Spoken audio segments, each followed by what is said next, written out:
डाली डाली फूलों की तुझको बुलाए रे मुसाफिर मेरे उत्तराखंड में। नमस्कार मित्रों, आज बात करेंगे वार दोष के विषय में।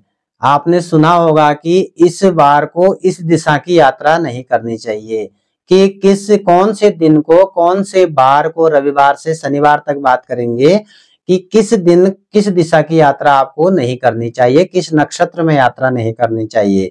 मैं हूं बागेश्वर से डॉक्टर रमेश कांडपाल। हमारे चैनल में जो मित्र नए आए हैं, चैनल को लाइक शेयर सब्सक्राइब अवश्य कीजिएगा। मित्रों, हमारा जो चैनल है आपको पर्व निर्णय, ज्योतिष, त्योहार इत्यादि आदि के विषय में बताता है। तो वार दोष हम सभी लोग सुनते हैं, हमारे जो बुजुर्ग होते हैं वो बताते हैं कि पश्चिम दिशा को, उत्तर दिशा को, पूरब दिशा को वार दोष है करके, लेकिन हमें पता नहीं रहता क्योंकि हम इसको जानते नहीं है और नहीं हमने आज तक जानने का कोई प्रयास किया। तो वार दोष लगता है मित्रों कि यदि आपकी यात्रा उस वार दोष में उस समय में यदि प्रारंभ हो जाती है तो आपको वहां पे सफलता नहीं मिलती है, कहीं ना कहीं गाड़ी खराब हो जाती है या कोई दिक्कतों का सामना करना पड़ता है। तो इसलिए आवश्यक है कि हम वार दोष जान लें कि किस दिशा में हमें यात्रा शुभ होगी, किस दिशा में नहीं होगी, उस हिसाब से हम यात्रा प्रारंभ करें। तो वार दोष के समय हम बात देखेंगे पूरब, पश्चिम, उत्तर और दक्षिण, ये दिशाएं होती हैं और किस दिशा को हमने यात्रा करनी है उस दिशा का आपने पहले निर्धारण स्वयं करना है कि किस दिशा में हमें यात्रा प्रारंभ करनी है। तो जैसे ही हम पूर्व दिशा की यात्रा प्रारंभ करते हैं, पूरब से हम बात करेंगे, पूर्व दिशा की यदि हम बात करेंगे, पूर्व दिशा की यदि हम यात्रा में जाएंगे तो उस समय ज्येष्ठा नक्षत्र और सोमवार और शनिवार ये नहीं होना चाहिए। यदि ज्येष्ठा नक्षत्र है तब भी पूर्व दिशा में वार दोष होगा, और यदि सोमवार है तब भी पूर्व दिशा में वार दोष होगा, और यदि शनिवार है तो तब भी पूर्व दिशा में वार दोष होगा। तो इस प्रकार पूर्व दिशा की यात्रा हमें नहीं करनी है, सोमवार को, शनिवार को और अथवा ज्येष्ठा नक्षत्र हो। तो ज्येष्ठा नक्षत्र का आपको भले ही पता ना हो लेकिन सोमवार और शनिवार का आपको पता होता है, तो पूर्व दिशा की यात्रा को हमें नहीं जाना चाहिए। और इसके लिए आगे हम कोई उपाय बताएंगे कि क्या खा करके हम पूर्व दिशा में यात्रा कर सकते हैं, तो उसको आपसे अगले वीडियो में फिर बताऊंगा।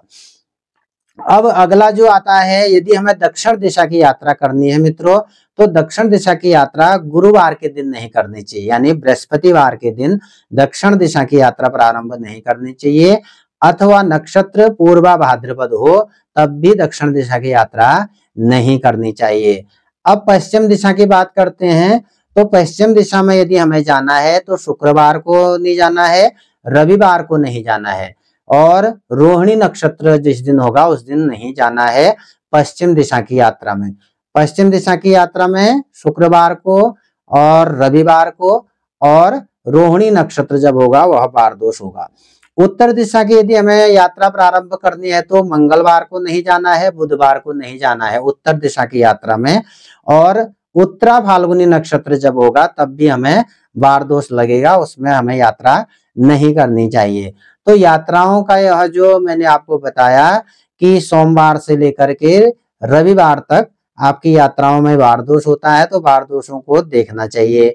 और प्रातः काल, उषा काल जिसको कहते हैं, उषा काल यानी सूर्योदय से पहले जो उषा काल होता है, या सूर्योदय थोड़ा आ रहा होता है सूर्य भगवान, उषा काल में पूर्व दिशा को छोड़कर सब दिशाओं की यात्रा कर सकते हैं। गोधूली काल में पश्चिम दिशा की यात्रा को छोड़कर सब दिशाओं की यात्रा कर सकते हैं। अर्धरात्रि में उत्तर दिशा की यात्रा छोड़कर सभी दिशाओं की यात्रा की जा सकती है। मध्याह्न काल में अभिजीत मुहूर्त जिस समय होता है, ठीक मध्याह्न काल में 12 बजे दक्षिण दिशा की यात्रा, दक्षिण दिशा को छोड़ करके सभी दिशाओं की यात्रा कर सकते हैं। ये एक परिहार भी है। उषक कालो विना पूर्वा गोधूली पश्चिमा विना विनोत्तराम निशीथ सान्ये याम्याम विना विजित। इस प्रकार का यह श्लोक इसमें पंचांगकार ने दिया है। तो इस प्रकार वार दोष से हमें बचने के लिए ये उपाय करने चाहिए।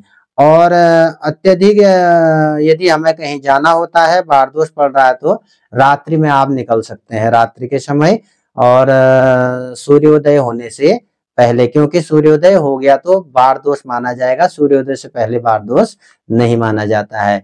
इसी तरह वीडियो देखने के लिए लाइक शेयर सब्सक्राइब कीजिएगा। धन्यवाद, नमस्कार।